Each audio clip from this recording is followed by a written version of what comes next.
난 저 캐나다 토론토에 있는 한호림이야. 이렇게 그 거북선에 관심을 가져주는 여러분들하고 같이 오늘 5번째 이렇게 대화를 나눌 수 있게 돼서 정말 기뻐. 오늘의 제목은 그 용두, 그 거북선 앞에 이렇게 용두가 있잖아. 전국에 있는 모형 거북선 또는 해상에 있는 그 복원 거북선의 그 용두에 대해서 한번 살펴보자고. 먼저 통영 거북선, 전쟁기념관 거북선, 해군 사관학교 거북선, 아산 현충사 거북선, 세종문화회관 거북선, 거제시 거북선, 통영 거북선, 남해 노량 거북선, 여수 오동도 거북선, 여수 엑스포역 앞에 거북선. 나는 뭐 당연히 그런 정도 노력을 기울이고 연구를 해야겠지만은 정말 거북선 용두를 어떤 형태로 할까 그것만 가지고도 용두 찾아 산만리랄까 돌아다녔어. 진짜 싸울 수 있는 거북선의 용두는 그 강원도 낙산사 보타전의 용두를 모델로 했어. 그게 상당히 마음에 들더라고.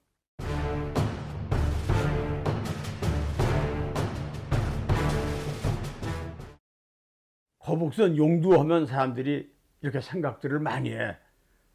용두 아가리에서 대팔이 빠방 나가가지고 슉 해서 머리가 적선을 쾅 터뜨리는 그런 상상들을 많이 해. 또는 그 용두 그 아가리에서 불길이 나와가지고 막 일본 그 수군들 배를 불태운다든지, 또는 그 용두 아가리에서 그냥 유황연기랄까? 노란 이런 연기가 무럭먹 나와가지고서 뭐 위험을 과시하고 적선을 혼미에 빠뜨리게 하고 이렇게 했다. 또 이런 것도 있지. 용두가 들락날락 했다. 왜 들락날락 했는지가는 그건 뒤에 또 얘기를 하기로 하고 그랬다. 또는 이런 얘기도 있더라고. 거북선 용두로 막 적선을 가서 들이받았대. 이건 뒤에 자세히 얘기하지만 큰일 날 짓이라고. 이게 거북선 용두로 가서 적의 배를 받아? 어떤 사람이 그런 말을 퍼뜨렸을까?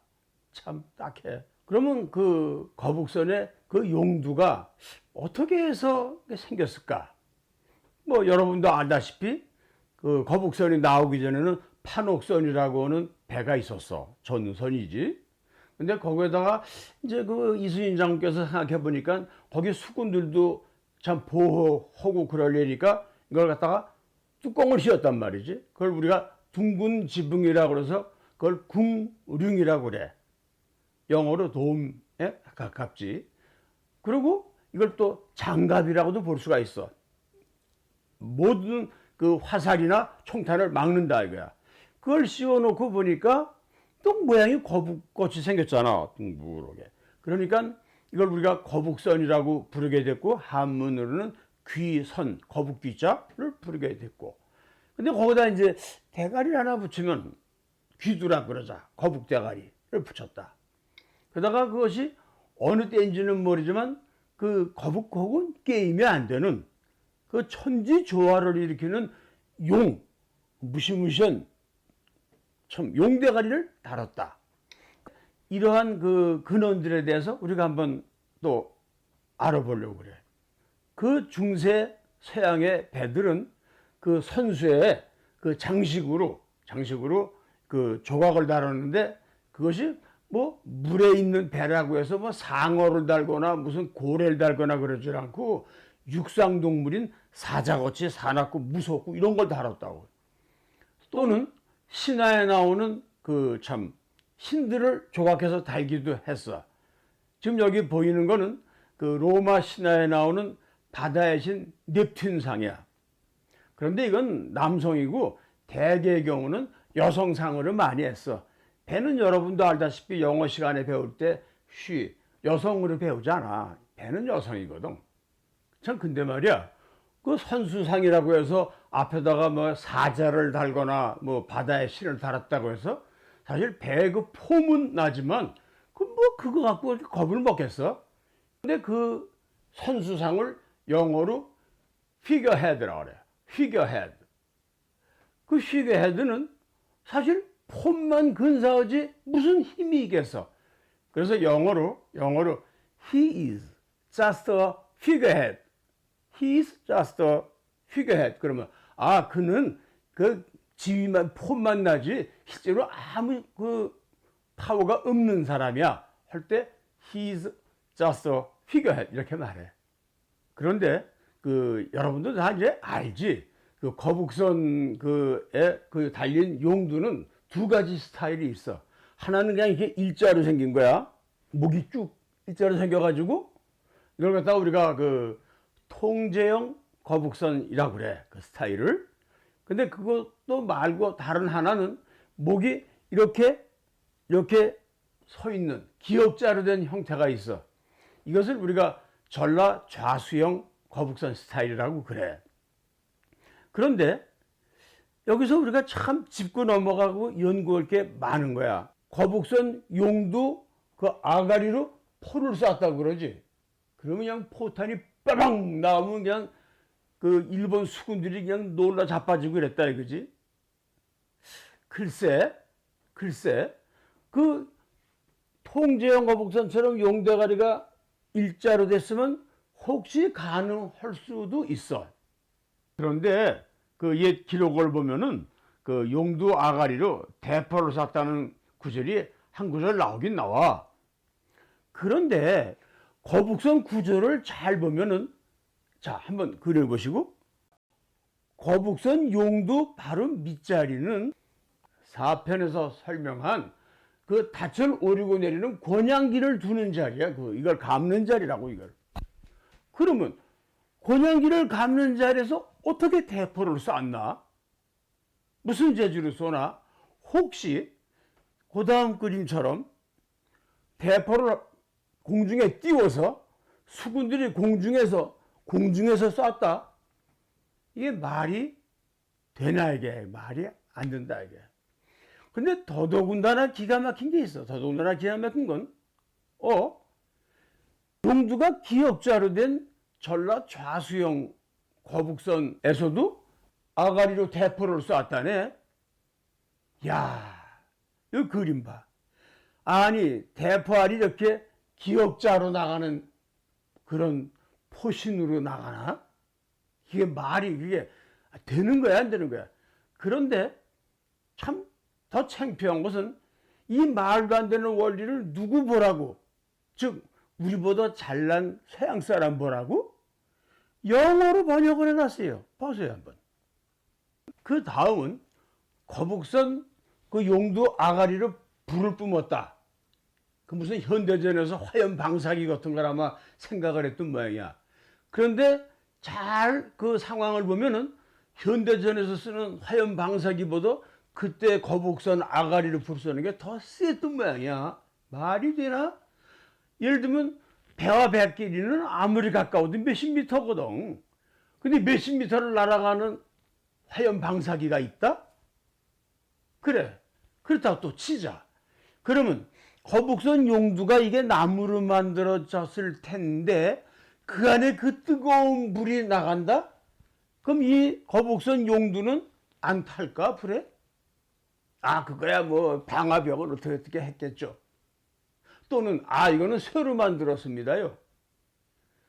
쇠로 그 당시에 만들 만한 우리나라 그 제철 제강 공업도 아니었을 뿐더러 쇠로 만들면 그 몇 톤씩 나가는 것이 그 배 위에 걸려 있는 건데 그러면 배의 균형은 어떻게 하고 배는 그 복원력이라고 그래서 배가 밑으로 갈수록 무거워져야 이게 안정되는 것인데 몇 톤씩 되는 그 용대가리를 쇠로 만들어서 위에다 달았다고 가정을 하면은 그 부산 자체가 말이 안 되지만 무게중심이 위로 올라가서 그 배가 또 어떡하나 균형이 안 잡혀서 이런 생각들은 하지 않고 사람들이 그냥 막연히 이상한 상상을 하고 그런 거야.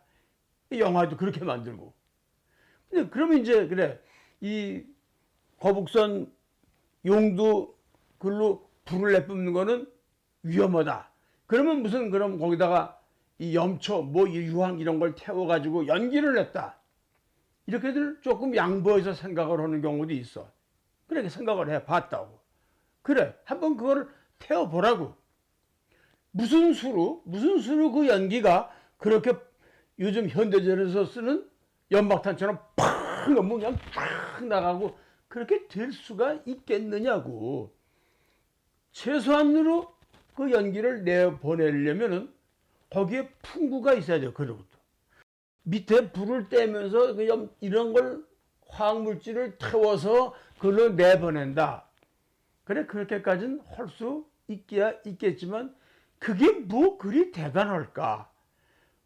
다 목숨 걸고 싸우는 마당에 왜 그 일본 수군들이 그 연기 보고 쫄려 하고 꼬리를 내릴까? 글쎄, 그렇지 않았을걸. 근데 이 사진을 좀 보라고, 이거. 이게 통영 거북선에서 본 건데 말이야. 아니, 그 거북선 그 용두 그 밑에다가 향로를 놨는데, 향로 알잖아. 연기 모락모락 나는 거. 아니, 이걸 통해가지고 거북선 목을 통해서 나가가지고 그냥 연기를 쾅쾅 그냥 뿜어냈다는 거야, 이게. 야, 이게 말이 되냐, 이게 말이.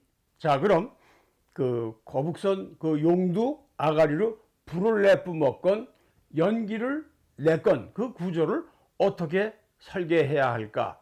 그래서 나는 그거를 많이 고심을 했어. 밑에는 권양기가 있어야 되고 그 위에서 연기를 떼든 뭘 떼든 불을 좀 떼야 되는데, 그래서 설계한 것이 바로 이거야. 자, 보면은 불을 뗄 때는 전투 중에 떼는 거고, 그럴 때는 이 권양기가 쓰질 않으니까 그 앞에 단을 놓고 올라가서 거기서 이렇게 이제 불을 떼서 연기를 낸다. 그러면 그 위에 십자로 끝에 있는 위에 있는 친구는 풍구질을 해가지고 바람을 넣어준다. 또는 한 친구는 계속 땔감을 갖다 준다. 이렇게 설계를 해본 거야. 한번 잘 봐요. 그리고 그 다음 용두가 들락날락 했다. 그래, 말도 안 되지만 설계를 자세히 한번 해봤어. 그게 가능할까? 가장 중요한 문제는 용두가 왜 드나들어야 되나? 드나들 일이 없어. 게다가 한번 나왔다가 들어가려면은 이만한 거북선 안에 공간을 늘 비워놔야 돼.